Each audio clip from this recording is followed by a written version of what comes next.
చూడమ్మా నెక్స్ట్ ఇక్కడి నుంచి మనకు మెయిన్ ఫండమెంటల్స్ స్టార్ట్ అవుతాయి. ఇప్పుడు మనం జస్ట్ ప్రీవియస్ వీడియోలో ప్రీవియస్ సెషన్లో కెమిస్ట్రీ అంటే ఏంటి అనేది బ్రీఫ్గా డిస్కస్ చేసుకున్నాం. ఇప్పుడు కెమిస్ట్రీలో ఉండేటువంటి ఫండమెంటల్స్ ఇక్కడి నుంచి స్టార్ట్ చేద్దాం. ఇప్పుడు ఈ క్లాస్లో యాటమ్స్ అంటే ఏంటి, మాలిక్యూల్స్ అంటే ఏంటి, ఎలిమెంట్స్ అండ్ కాంపౌండ్స్ వీటి గురించి బ్రీఫ్గా డిస్కస్ చేసుకుందాము. యాక్చువల్గా మనది ఫ్రీ జూమ్ క్లాస్ కాబట్టి 40 మినిట్స్ వరకే టైం ఉంటుంది. ఇప్పుడు ఆల్రెడీ 9:20 అయింది, ఇంకొక 20 మినిట్స్ ఉంటుంది. కాబట్టి నేను కొద్దిగా ఫాస్ట్గా వెళ్ళడానికి ట్రై చేస్తాను, అయినా టైం సరిపోదు. ఒకవేళ క్లాస్ మధ్యలో బ్రేక్ అయితే మళ్ళీ రీజాయిన్ అవ్వడానికి ట్రై చేయండి, సరేనా? మళ్ళీ రీజాయిన్ అవ్వండి, మళ్ళీ రిమైనింగ్ పార్ట్ని కంప్లీట్ చేసేస్తే ఈ రోజుకి క్లాస్ అయిపోతుంది. మీరు ఇవన్నీ నోట్స్ తీసుకోవాల్సిన అవసరం లేదు, జస్ట్ వినండి. చెప్పేటప్పుడు మీకు ఏదైనా ఇంపార్టెంట్ అనిపిస్తే నోట్స్ తీసుకోండి. రైట్. ఫస్ట్ మనం కెమిస్ట్రీలో యాటమ్ అనే మాట ఎక్కువగా వింటాం. అసలు ఏంటి యాటమ్ అంటే ఏంటి? మా యాటమ్ అంటే basic unit of matter. Matter అంటే చెప్పాను కదా, మ్యాటర్ అంటే పదార్థం. ఏదైనా ఒక పదార్థంలో అత్యంత చిన్న భాగాన్ని, స్మాలెస్ట్ పార్ట్ని మనం యాటమ్ అంటాం. ఇప్పుడు మన బాడీలో అన్నిటికంటే చిన్న పార్ట్ ఏది? Part means in the sense cells.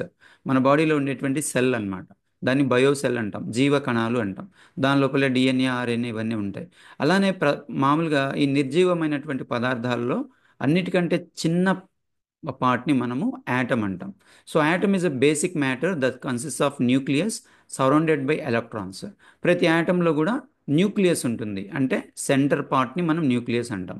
It does not exist independently except Nobel gases. Point గుర్తుపెట్టుకోండి. యాటమ్స్ అనేవి ఇండిపెండెంట్గా ఉండవు, అంటే సింగిల్గా ఉండవు ఎప్పుడు. వేరే వాటితో ఎప్పుడు కలిసే ఉంటాయి. ఇప్పుడు హైడ్రోజన్ అని చెప్పాను అనుకోండి, H2, ఆక్సిజన్ అంటే O2, వాటర్ అంటే H2O. ఇలా రెండో లేదా మూడో కలిసి ఉంటాయన్నమాట, ఇండిపెండెంట్గా ఉండవు. ఓకే. ఎక్సెప్ట్ నోబెల్ గ్యాసెస్ అంటే 18th గ్రూప్లో ఉండేటువంటి helium, neon, argon, krypton, xenon, radon. వీటి గురించి మళ్ళీ మనం డిస్కస్ చేసుకుందాము. సో ఇవి మాత్రం ఇండిపెండెంట్గా ఉంటాయి. Right. Every atom is composed of nucleus and one or more electrons are revolving around the nucleus. ప్రతి ఆటంలో కూడా న్యూక్లియస్ ఉంటుంది. న్యూక్లియస్ అంటే సెంటర్ పార్ట్ అన్నమాట. మధ్యలో ఉండేదాన్ని న్యూక్లియస్ అంటాము. దాని చుట్టూ ఎలక్ట్రాన్ తిరుగుతూ ఉంటుంది. యాటమ్ చుట్టూ ఎలక్ట్రాన్, అదే న్యూక్లియస్ చుట్టూ ఎలక్ట్రాన్ తిరుగుతూ ఉంటుంది. సో ఈ విధంగా తిరుగుతూ ఉంటుంది. యాటమ్కి మధ్యలో అంటే న్యూక్లియస్లో మనకు టూ టూ పార్టికల్స్ ఉంటాయి. వాటిని మనము న్యూట్రాన్స్ అండ్ ప్రోటాన్స్ అంటాం. ఆ పాజిటివ్ ఛార్జ్ ఉన్నదాన్ని ప్రోటాన్ అంటాము. నె ఆ, ఈ నెగిటివ్ ఛార్జ్ అంటే ఇక్కడ చూడండి, ఛార్జ్ ఏం లేదు కదా, దీన్ని న్యూట్రాన్ అంటాము. సో ఇది మొత్తం యాటమ్ యొక్క కన్స్ట్రక్షన్ బ్రీఫ్గా. సో యాటంలో న్యూక్లియస్ ఉంటుంది. న్యూక్లియస్ లోపల టూ ఎలిమెంట్స్ ఉంటాయి, పార్టికల్స్ ఉంటాయి, neutron and proton. Neutrons have no charge, ఏ ఛార్జ్ ఉండదు. But protons have positive charge. Electrons revolving around the nucleus. ఎలక్ట్రాన్కి ఏ ఛార్జ్ ఉంటుంది? Negative charge. ఇవి చాలా ఫండమెంటల్ పాయింట్స్, మీకు తెలిసే ఉంటాయి.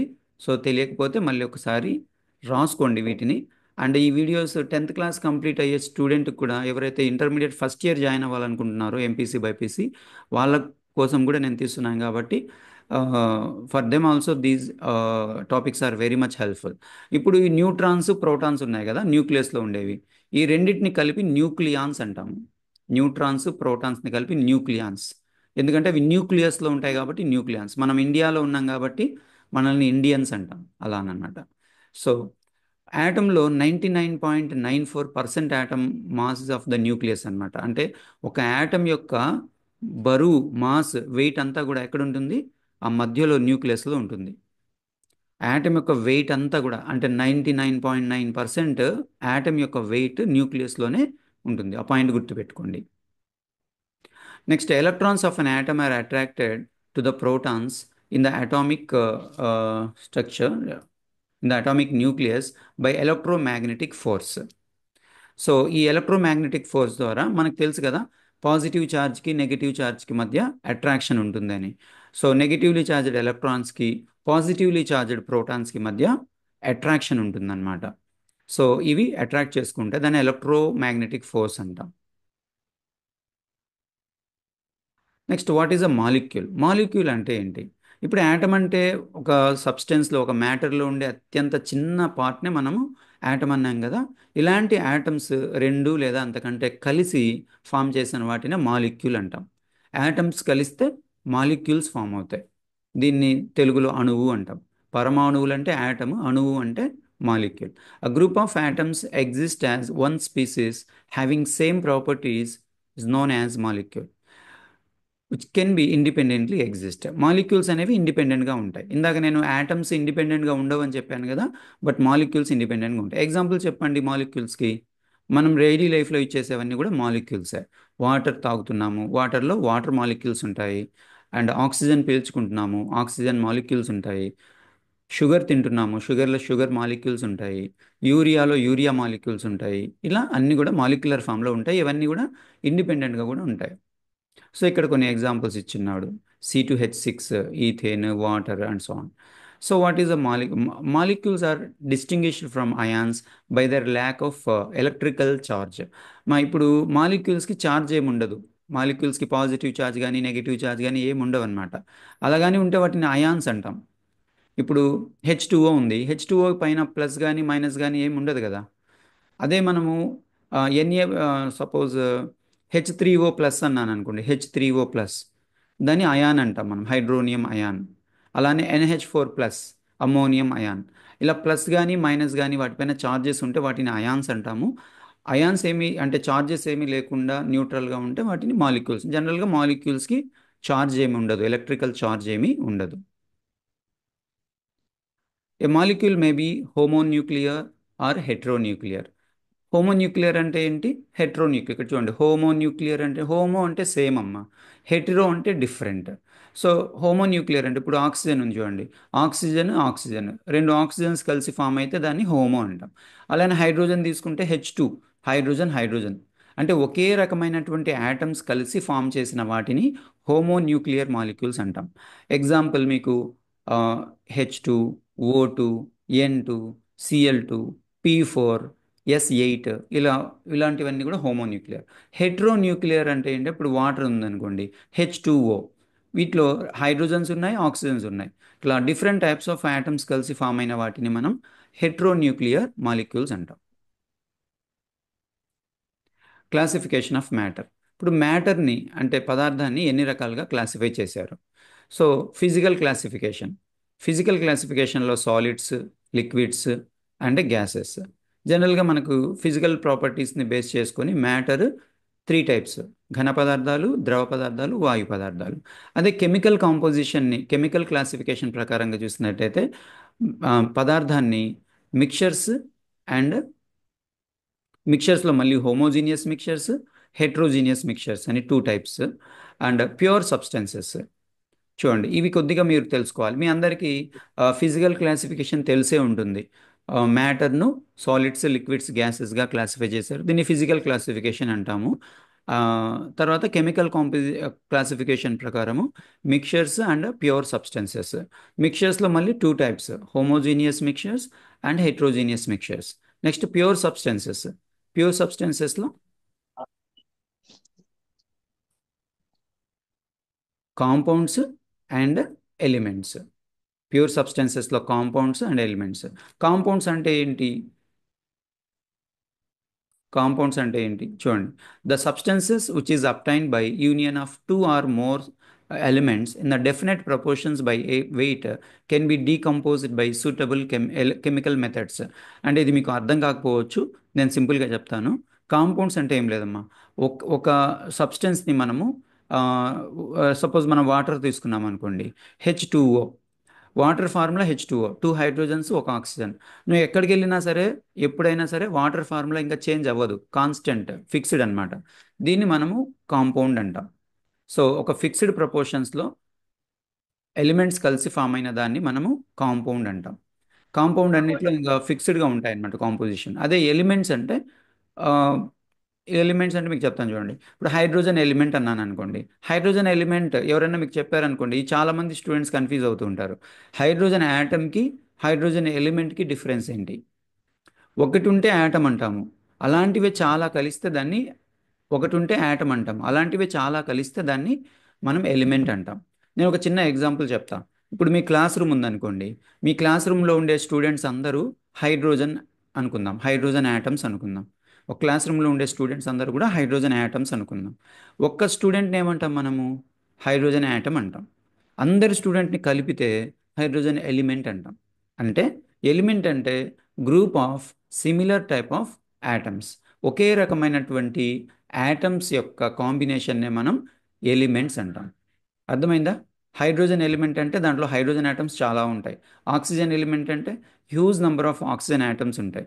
నైట్రోజన్ ఎలిమెంట్ అంటే huge number of nitrogen atoms ఉంటాయి. ఐరన్ ఎలిమెంట్ అంటే huge number of iron atoms ఉంటాయి. Element consist of a huge number of similar type of atoms. అది అంటే ఎందుకు చెప్తున్నానంటే ఇంత గట్టిగా, సో చాలామందికి యాటమ్ అంటే ఎలిమెంట్ అంటే డిఫరెన్స్ తెలియదు. That's why. Okay, next. ఇప్పుడు మనం మళ్ళీ ఎలిమెంట్కి వద్దాం. ఇక్కడ ఆల్రెడీ చెప్పేశాను నేను. An element consist of only one type of atoms. ఎలిమెంట్లో ఒకే ఒక రకమైనటువంటి యాటమ్స్ ఉంటాయి. అది ఏ ఎలిమెంట్ అయితే ఆ ఎలిమెంట్ అనమాట. హైడ్రోజన్ అయితే హైడ్రోజన్ యాటమ్స్ ఉంటాయి. ఆ, ఆక్సిజన్ యాటమ్ అయితే ఆక్సిజన్ ఎలిమెంట్స్ ఉంటాయి. అలా ఇప్పుడు sodium, hydrogen, copper, oxygen, silver, ఇలా డిఫరెంట్. కాంపౌండ్స్ అంటే ఏంటి? ఇప్పుడు ఇలాంటి atoms, different types of atoms fixed ప్రపోర్షన్లో కలిసి ఫామ్ అయిన వాటిని మనం కాంపౌండ్స్ అంటాం. ఇప్పుడు వాటర్ తీసుకున్నాం అనుకోండి. వాటర్లో 2 హైడ్రోజన్స్ ఉన్నాయి, ఒక ఆక్సిజన్ ఉంది. ఇది ఫిక్స్డ్ ప్రపోర్షన్ అనమాట, ఇంకా ఇది చేంజ్ అవ్వదు. సో అలానే మనం కార్బన్ డైఆక్సైడ్ తీసుకుంటే కార్బన్ డైఆక్సైడ్లో ఒక కార్బన్, 2 ఆక్సిజన్స్ ఉన్నాయి. అమ్మోనియాలో 1 నైట్రోజన్, 3 హైడ్రోజన్స్ ఉన్నాయి. ఇలా ఒక ఫిక్స్డ్ ప్రపోర్షన్స్లో యాటమ్స్ కలిసి ఫామ్ అయిన వాటిని మనము కాంపౌండ్స్ అంటాం. Right. Next mixtures. So mixtures అంటే ఇప్పుడు ఈ కాంపౌండ్స్ గురించి చెప్పుకున్నాం కదా. Water, ammonia, sodium chloride, glucose, alcohol, ఇవన్నీ కూడా కాంపౌండ్స్ కదా. ఇప్పుడు 2 కాంపౌండ్స్ కలిసాయి అనుకోండి. 2 కాంపౌండ్స్ ఒకదానికి ఒకటి కలిస్తే ఆ రెండింటిని కలిపి మిక్చర్ అంటాం. మీరు బయట మిక్చర్ కొనుక్కొని తిన్నారా? మిక్చర్లో ఏమేమి కలుపుతారు వాళ్ళు? జనరల్గా బొరుగులు ఉంటాయి మ్యాక్సిమము. ఆ బొరుగులతో పాటు ఏం కలుపుతాడు? కొంచెం నిమ్మరసము, ఆనియన్స్, ఆ, అదే చిల్లీ పౌడర్, ఇంకా డిఫరెంట్ టైప్స్ ఆఫ్ దాని టేస్ట్ని ఎన్హాన్స్ చేయడానికి అన్నీ మిక్స్ చేస్తాడు కదా. దాన్ని కదా మనం మిక్చర్ అనేది. సో మిక్చర్ అంటే ఏంటి? డిఫరెంట్ టైప్స్ ఆఫ్ కాంపౌండ్స్ని కలిపితే మిక్చర్ అంటాం. సో కాంపోనెంట్స్ ఈ మిక్చర్ మనం తినేటప్పుడు ఆ, అన్నిటి యొక్క టేస్ట్ మనకు తెలుస్తూ ఉంటుంది. రైట్గా. సో రైట్, నేను డైరెక్ట్గా వెళ్ళిపోదాం మనం. ఈ మిక్చర్స్ని మళ్ళీ 2 టైప్స్గా క్లాసిఫై చేశారు. Homogeneous mixtures, heterogeneous mixtures. Mixtures are classified into 2 types: homogeneous mixtures and heterogeneous mixtures.